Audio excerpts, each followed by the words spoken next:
Well, this is my second attempt at recording this because I had a really good video going and then my phone decided to crash. It's like, what the fuck? But anyway, that was a really, really good race. Congratulations to Kyle Larson on winning his third race in a row and being the second driver since Ralph Dale Earnhardt Sr. in 1987 to win 3 races in a row twice in one season. And could you imagine if Twitter was alive, let alone whether I was here or not, if when Richard Petty got 10 wins in a row, they'd be saying he'd be stinking up the Winston Cup Series. But anyway, let's talk about today's race. So at the beginning, we had a lightning delay right after the green flag. And something tells me there's a trend going on where it's like every time we have a lightning delay, whether rain's a factor or not in the beginning, and we get the race restart and get all the way to the end, we end up having a good race, and actually my favorite driver actually gets a good finish.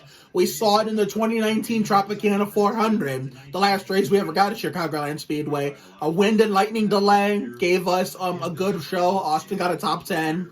And then 2020 Ford 400 last year at Homestead, when, we ran 5 laps, lightning came in the area, we didn't have any fans in the stands, we finished the whole thing, and Austin got a top 10. And today, the Banquet 400 this year, we had a lightning delay. Rain was a factor, but that's not what rain was why they stopped it. We had a lightning delay with heavy winds that ended up adding to the combination.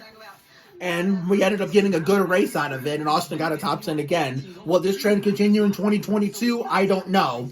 But, Joe Gibbs Racing Joe Gibbs, the Mike McLaughlin song. But anyway, Penske Racing had a terrible day. And as the Austin Dillon fan in me personally says, I'm sorry to the Blaney fans out there. I get out, you guys are upset, but, shit happens. It's a typical Robbins Racing deal. I'm sorry we screwed your race up and your chase folks for making the Final Four. But anyway, I was happy to see our teammate Tyler Reddick competing for the win. I thought he was going to be in the hunt for the win until they put him in the sucker hole on that one restart. And then I thought William Byron was going to win and play spoiler as someone who got eliminated from the chase and actually win. But nope, he got screwed on that last pit stop. Keselowski, I know, pitted, he was, at first he was waiting for that caution for debris on the backstretch to come out. He didn't get it, so he pitted thinking we were going to stay green the rest of the way. And then Newman, who's undecided for next year, and in the car that Brad's going to drive in 2022, brings out the caution. I bet you that made him sick. I bet you it did. I don't know if it did, but, Steve Letarte or Jeff Burton, whoever said it did make him sick, but that was just us assuming and guessing. We don't know what these drivers are feeling inside these cars. But Larson took the first stage. Kyle Busch slammed the wall 3 times. Truex had a few mistakes here and there, But somehow those two managed to come back. And I don't know exactly where they finished, but it was just their never give up attitude, We saw 2, maybe 3 cycles of green flag pit stops. Logano tried pit strategy that unfortunately didn't work. So he was staying out hoping to catch a caution, didn't get it. So he had to come in and trying to look at my Instagram to see what else took place. So Austin managed to stay on the lead lap at the end of stage 1, and Parker Kligerman beat Chase Briscoe at the end, to be the first car 1 lap down to get the lucky dog. Get the lucky dog in the end of stage 1. And so, or was that stage 2? Let me take a look.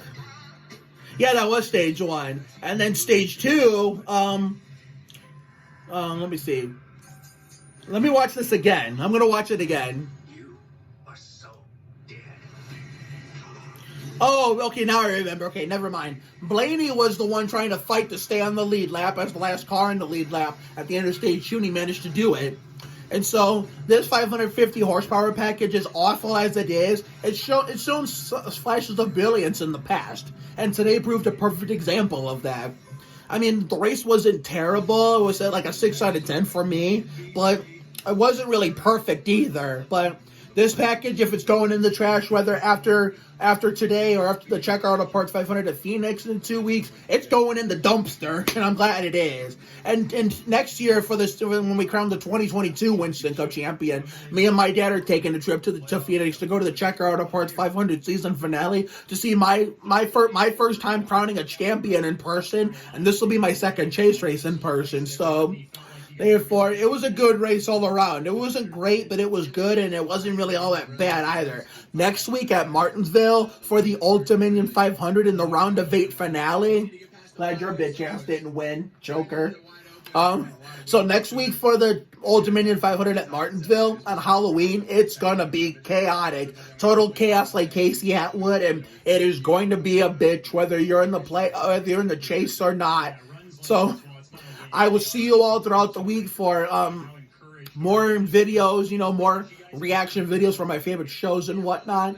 And later on tonight, stick around for almost exactly an hour and 15 minutes from now, will be my Las Leyendas del Templo reaction video on the CW. So I can't say it yet. My usual tagline I say whenever I end a video, but I will see you all later on tonight, where when it comes to videos I'm making tonight for my Las Leyendas del Templo reaction video, and for this kind of video, NASCAR race reaction videos, I will see you all next week for the Old Dominion 500 on Halloween. So therefore, Chase is heating up. The chase for the cup. Calm down, Mark. The chase for the cup is heating up, and who's gonna get the remaining 3 spots in the final 4? That I don't know. I know Larson has it, but unfortunately, only one Penske car can win next week, and only 3 drivers of the remaining 7 can get the final 3 spots. So I will see you all for next week's reaction video, and later on tonight for the Las Leyendas del Templo reaction video. Good race today.